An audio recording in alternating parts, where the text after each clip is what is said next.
Hello and welcome to Tech Deals. Game performance review, Minecraft. We're playing Minecraft today on an Intel Core i5-2400 second generation processor based computer.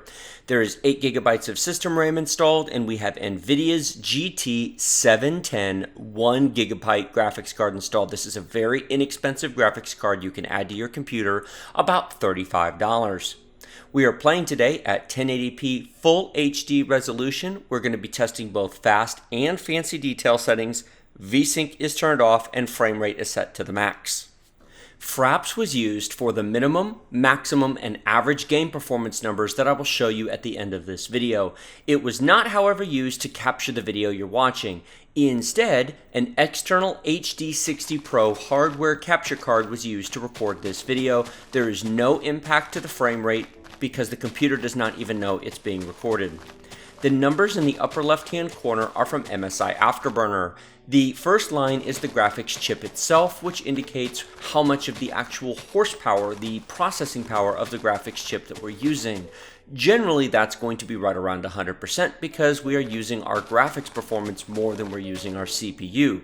Then you have the temperature of the graphics card next to it, followed by the fan speed, which is 0 because there's no fan on this graphics card. It is completely silent. Then you have the clock speed of the graphics chip itself. The second line is the graphics VRAM, the video memory on the graphics card. This is not your main system RAM. We're only using 400 megabytes. Minecraft does not use a lot of VRAM. This simply shows that a very basic graphics card has no issue playing this game. Third line is our CPU. You can see that the temperature of the CPU is right around 50 degrees Celsius. This is very reasonable, well beneath normal limits, and that we're using less than 50% of our CPU's overall power. The RAM line, the fourth line, is our main system RAM. There is 8 gigabytes of system RAM installed on this machine. There is nothing running in the background. So we're using less than 4 gigabytes. It's not an issue. And then finally, you can see our frame rate, which is comfortably over 60 frames per second. In fact, the average will end up being over 100 frames per second. Now, you saw me change the detail settings just a second ago.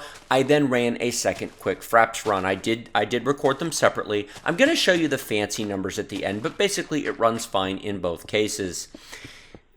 The frame rate right now is very, very large, which does kick the average for the fancy run up. However, both the fast and the fancy run average over 100 frames per second. If you want to play Minecraft, a $35 graphics card installed in a 5-year-old computer is really all that you need. Everything else is just kind of overkill for it beyond that point. Look at this. Even when we're flying in the sky, even when we're smashing stuff looking at the horizon, we're still over 80 frames per second, way up in the sky, which isn't really how you normally play the game anyway. You can certainly build complex worlds and have a really good time with this game, and there'll be no issue. Let's take a look at the results, shall we? 105 frames per second average with fancy detail, minimum of 69, max of 200. Perfect performance. It was over 60 frames per second 100% of the time. This is a $35 graphics card installed in a 5-year-old computer having no issues playing this game. Like this video if you like it. Don't if you don't. Remember to subscribe to my channel with the big huge red button right below this video. Questions and comments in the comments box, and as always, check out the video description below for all the various links to products I talk about in my videos, as well as to Amazon, Newegg, and eBay. I appreciate you watching. I'll see you next time.